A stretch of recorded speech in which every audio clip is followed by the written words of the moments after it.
Quick 25ಗೆ ಸ್ವಾಗತ. ನಾನು ಪ್ರತಿಮಾ ಭಟ್. ಈ ಕ್ಷಣದ 25 ಸುದ್ದಿಗಳನ್ನು ಕ್ವಿಕ್ ಆಗಿ ನೋಡೋಣ. ಬೆಂಗಳೂರಿನ ನೆಲಮಂಗಲದಲ್ಲಿ ತಿಲಕ ಇಟ್ಕೊಂಡು ಊಟಕ್ಕೆ ಕುಳಿತಂತಹ ವ್ಯಕ್ತಿಗೆ ಅವಮಾನ ಮಾಡಲಾಗಿದೆ. ರಾಜು ಎಂಬಾತನಿಗೆ ಸಮೀವುಲ್ಲಾ ಎಂಬಾತ ಅವಮಾನ ಮಾಡಿದ್ದಾನೆ. ಹಿಂದೂಗಳಿಗೆ ನಾವು ಊಟ ಹಾಕಲ್ಲ, ಇಲ್ಲಿಂದ ಎದ್ದು ಹೋಗಿ ಅಂತ ಸಮೀವುಲ್ಲಾ ಹೇಳಿ ಅವಮಾನ ಮಾಡಿರೋದು. ಬೆಂಗಳೂರಿನಲ್ಲಿ ಮುಸ್ಲಿಂ ಮದುವೆಯಲ್ಲಿ ಅವಮಾನಕ್ಕೊಳಗಾದಂತಹ ರಾಜುವಿಗೆ ಆಹ್ವಾನ ಕೊಡಲಾಗಿತ್ತು. 26ರಂದು ನೆಲಮಂಗಲ ಕಲ್ಯಾಣ ಮಂಟಪದಲ್ಲಿ ನಡೆದಂತಹ ಮದುವೆಗೆ ಹೆಣ್ಣಿನ ಕಡೆಯವರು ಆಹ್ವಾನಿಸಿದ್ರು. ಮದುವೆ ಮನೆಯಲ್ಲಾದಂತಹ ಅವಮಾನಕ್ಕೆ ರಾಜು ಬೇಸರ ವ್ಯಕ್ತಪಡಿಸಿದ್ದಾರೆ.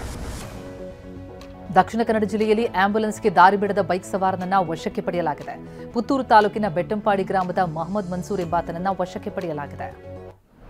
ರೇಣುಕಾಸ್ವಾಮಿ ಕೊಲೆ ಪ್ರಕರಣಕ್ಕೆ ಸಂಬಂಧಪಟ್ಟಂತೆ ಇವತ್ತು ಕೋರ್ಟ್ನಲ್ಲಿ ದೋಷಾರೋಪ ನಿಗದಿಯಾಗುತ್ತೆ. ದರ್ಶನ್, ಪವಿತ್ರ ಸೇರಿದಂತೆ 17 ಆರೋಪಿಗಳ ವಿರುದ್ಧ ಬೆಂಗಳೂರಿನ 57ನೇ ಸಿಸಿಎಚ್ ಕೋರ್ಟ್ನಲ್ಲಿ ದೋಷಾರೋಪ ನಿಗದಿ ಪ್ರಕ್ರಿಯೆ ನಡೆಯಲಿದೆ. ವೈದ್ಯ ಪತ್ನಿ ಕೃತಿಕಾ ರೆಡ್ಡಿ ಕೊಲೆ ವಿಚಾರವನ್ನ ಪ್ರೇಯಸಿ ಜೊತೆಗೆ ಮಾತ್ರ ಹಂಚಿಕೊಂಡಿದ್ದಾಗಿ ಆರೋಪಿ ಮಹೇಂದ್ರ ಪೊಲೀಸ್ ವಿಚಾರಣೆ ವೇಳೆ ಬಾಯ್ಬಿಟ್ಟಿದ್ದಾನೆ. ಆದರೆ ಅನುಮಾನಗೊಂಡಿರುವ ಪೊಲೀಸರು ಆರೋಪಿಯ ಫೋನ್ನಲ್ಲಿ ಡಿಲೀಟ್ ಆಗಿರುವ ಅಂಶ ತೆಗೆಸಲು ಮುಂದಾಗಿದ್ದಾರೆ. ಚಿತ್ರದುರ್ಗದ ಚಳ್ಳಕೆರೆ ಪಟ್ಟಣದಲ್ಲಿ ಎಟಿಎಂ ಕಾರ್ಡ್ ಬದಲಾಯಿಸಿ ವಂಚನೆ ಮಾಡಲಾಗಿದೆ. ಕೆನರಾ ಬ್ಯಾಂಕ್ ಎಟಿಎಂನಲ್ಲಿ ಹಣ ಡ್ರಾ ಮಾಡಲು ಬಂದವರಿಗೆ ನೆರವಾಗುವ ನೆಪದಲ್ಲಿ ಮೋಸ ಮಾಡಲಾಗಿದೆ. ಚಾಮರಾಜನಗರ ಜಿಲ್ಲೆಯ ಗುಂಡ್ಲುಪೇಟೆ ತಾಲೂಕು ಆರೋಗ್ಯಾಧಿಕಾರಿ ಕಚೇರಿಗೆ ಕಳ್ಳರು ಕನ್ನ ಹಾಕಿದ್ದಾರೆ. ಅಕ್ಟೋಬರ್ 29ರ ರಾತ್ರಿ ಹಾರೆಯಿಂದ ಬಾಗಿಲು ಮೀಟಿ ಒಳಪ್ರವೇಶಿಸಿದಂತಹ ಕಳ್ಳರು 3 ಕಂಪ್ಯೂಟರ್ಗಳನ್ನು ಹೊತ್ತೊಯ್ದರು. ಬೆಳಗಾವಿಯಲ್ಲಿ ಶಾಲಾ ವರ್ಗಾವಣೆ ಪತ್ರಕ್ಕಾಗಿ ಆಗ್ರಹಿಸಿ ವಿದ್ಯಾರ್ಥಿಗಳು ಅಹೋರಾತ್ರಿ ಪ್ರತಿಭಟನೆ ನಡೆಸಿದರು. ಖಾನಾಪುರ ಪಟ್ಟಣದ ಬಿಇಒ ಕಚೇರಿಯಲ್ಲಿ ಮಕ್ಕಳು ಧರಣಿ ಮಾಡಿದ್ದಾರೆ. ಖಾನಾಪುರ ತಾಲೂಕಿನ ಇಟಕಿ ಗ್ರಾಮದ 42 ವಿದ್ಯಾರ್ಥಿಗಳು ಟಿಸಿ ಕೊಡಿ ಅಂತ ಆಗ್ರಹಿಸಿದ್ದಾರೆ. ಬೆಂಗಳೂರಿನ ನಮ್ಮ ಮೆಟ್ರೋದಲ್ಲಿ ಯಶವಂತಪುರದಿಂದ ನಾರಾಯಣ ಹೆಲ್ತ್ ಸಿಟಿಗೆ ಶ್ವಾಸಕೋಶ ರವಾನೆ ಮಾಡಲಾಗಿದೆ. ಕೇವಲ 66 ನಿಮಿಷದಲ್ಲಿ ಶ್ವಾಸಕೋಶದ ಜೊತೆಗೆ ವೈದ್ಯರು 31 ಕಿಲೋಮೀಟರ್ ದೂರದ ಆಸ್ಪತ್ರೆ ತಲುಪಿದ್ದಾರೆ. ಕೋಲಾರ ಜಿಲ್ಲೆ ಕೆಜಿಎಫ್ ಬಸ್ ನಿಲ್ದಾಣದಲ್ಲಿದ್ದ ಬಾರ್ಗಳಿಗೆ ಬೀಗ ಹಾಕಲಾಗಿದ್ದು, ಕುವೆಂಪು ಬಸ್ ನಿಲ್ದಾಣದಲ್ಲಿ ಬಾರ್ಗಳಿಂದ ಜನರಿಗೆ ಕಿರಿಕಿರಿ ಆಗ್ತಾ ಇತ್ತು. ಈ ಬಗ್ಗೆ ಟಿವಿ9ನಲ್ಲಿ ವರದಿ ಪ್ರಸಾರ ಆಯಿತು. ಇದರಿಂದ ಎಚ್ಚೆತ್ತ ಕೋಲಾರ ಜಿಲ್ಲಾಡಳಿತ ತಾತ್ಕಾಲಿಕವಾಗಿ ಬಾರ್ಗಳಿಗೆ ಬೀಗ ಹಾಕಿದೆ.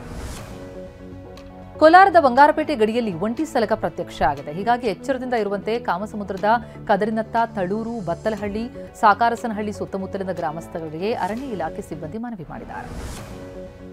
ದೇಶಾದ್ಯಂತ ಪ್ರಥಮ ಉಪ ಪ್ರಧಾನಿ ಸರ್ದಾರ್ ವಲ್ಲಭಭಾಯಿ ಪಟೇಲ್ ಅವರ 150ನೇ ಜಯಂತಿ ಆಚರಿಸಲಾಗ್ತಾ ಇದೆ. ಗುಜರಾತ್ನ ಕೆವಾಡಿಯಲ್ಲಿರುವ ಪಟೇಲ್ ಅವರ ಏಕತಾ ಪ್ರತಿಮೆಗೆ ಗೌರವ ಸಲ್ಲಿಸಲಾಗಿದೆ. ಉತ್ತಮ ಆಡಳಿತ, ಸಾರ್ವಜನಿಕ ಸೇವೆಗೆ ಪಟೇಲರು ಕೊಟ್ಟಂತಹ ಕೊಡುಗೆ ಮರೆಯೋದಕ್ಕಾಗಲ್ಲ ಅಂತ ಪ್ರಧಾನಿ ಹೇಳಿದ್ದಾರೆ. ಭಾರತ ಕ್ರಿಕೆಟ್ ತಂಡದ ಮಾಜಿ ನಾಯಕ ಮೊಹಮ್ಮದ್ ಅಜರುದ್ದೀನ್ ಇವತ್ತು ತೆಲಂಗಾಣ ಸಚಿವರಾಗಿ ಪ್ರಮಾಣ ವಚನ ಸ್ವೀಕರಿಸಲಿದ್ದಾರೆ.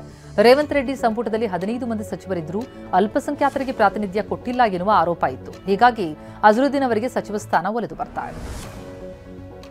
ದೆಹಲಿಯಲ್ಲಿ ಮತ್ತೊಮ್ಮೆ ಗಾಳಿ ಗುಣಮಟ್ಟ ಮತ್ತಷ್ಟು ಹದಗೆಟ್ಟಿದೆ. ವಾಯು ಗುಣಮಟ್ಟ ಸೂಚ್ಯಂಕದಲ್ಲಿ ಗಾಳಿ ಗುಣಮಟ್ಟ 357ಕ್ಕೆ ತಲುಪಿದ್ದು ತುಂಬಾ ಕಳಪೆ ಮಟ್ಟಕ್ಕೆ ಕುಸಿದಿದೆ. ಭಾರತೀಯ ವನಿತೆಯರ ತಂಡ ಕ್ರಿಕೆಟ್ ವಿಶ್ವಕಪ್ ಫೈನಲ್ ತಲುಪಿದೆ. ಸೆಮಿಫೈನಲ್ ಪಂದ್ಯದಲ್ಲಿ ಆಸ್ಟ್ರೇಲಿಯಾ ತಂಡವನ್ನು ಬಗ್ಗು ಪಡೆದಿದೆ. ಆಸ್ಟ್ರೇಲಿಯಾದ 338 ರನ್ ಬೆನ್ನತ್ತಿದ ಭಾರತ 9 ಎಸೆತ ಬಾಕಿ ಇರುವಂತೆಯೇ 341 ರನ್ ಗಳಿಸಿ ಗೆಲುವಿನ ನಗೆ ಬೀರಿತು. ರೊಡ್ರಿಗಸ್ ಭರ್ಜರಿ ಶತಕದಿಂದ ಭಾರತಕ್ಕೆ ದಿಗ್ವಿಜಯ ಒಲಿದು ಬಂತು. ಇವತ್ತು ಆಸ್ಟ್ರೇಲಿಯಾ ವಿರುದ್ಧ ಭಾರತ ತಂಡ 2ನೇ ಟಿ20 ಪಂದ್ಯ ಆಡಲಿದೆ. ಉಭಯ ತಂಡಗಳ ನಡುವಿನ ಮೊದಲ ಪಂದ್ಯ ಮಳೆಯಿಂದ ರದ್ದಾಗಿತ್ತು. ಇದೀಗ ಮೆಲ್ಬೋರ್ನ್ ಮೈದಾನದಲ್ಲಿ ಪಂದ್ಯ ನಡೆಯಲಿದೆ.